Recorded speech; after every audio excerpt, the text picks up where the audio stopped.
Magandang umaga po, Mayor. Mayor Christie, ito po ang tinatawag natin first ever, kauna-unahan Mayor Christie Cup, Food Fest.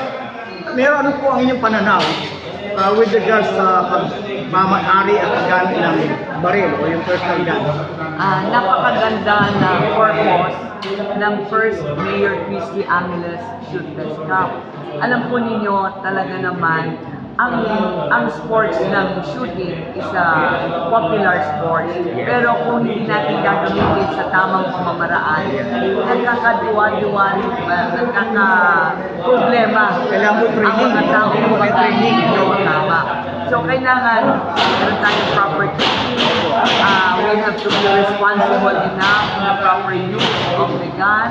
At itong Shoot Fest Academy, itong academy na sinayuli lang ito, makakatulong sa ating mga kabataan. Lalo na yung may hilig sa maging seryoso sa shooting sa sports, shooting sports.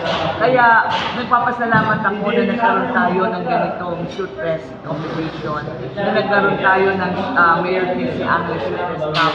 Kasi nadidevelop natin ang responsible shooting practices at pag-ugali at disiplina ng mga taong may hilig sa ganitong sports. So, i-encourage ko po kung meron kayong hilig sa ganitong sports, mag-enroll po tayo dito sa Academy, Shoot Fest Academy dito sa Tarlac City para naman po maging responsible kung tayo pagdating ng araw. Mayor,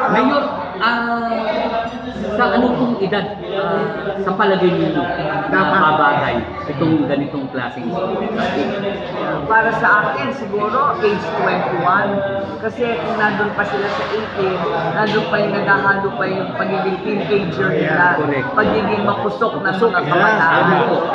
At least pag 21 ka na, medyo mature ka na, nagiging very responsible ka na in everything that you do. Mayor, alam po namin gaano po kayo ka-busy. May schedule po sa iba't ibang barangay ang Team Kaisa. Hindi na namin po kukunin ang oras ninyo, Mayor. Kami po ito gusto magpapasalamat sa inyong napaka-golden opportunity na makadaong para na yan. Again, maraming salamat po. The incoming Congresswoman ng Second Division. Yes. Support ng ating Tarlac City Media Group. Kasama ko sila, kaantabay ko sa good governance, clean and honest administration natin.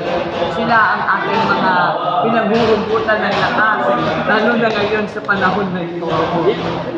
Kaya maraming salamat po sa inyong very precious time na binigay po niyo sa amin. Good luck and God bless po.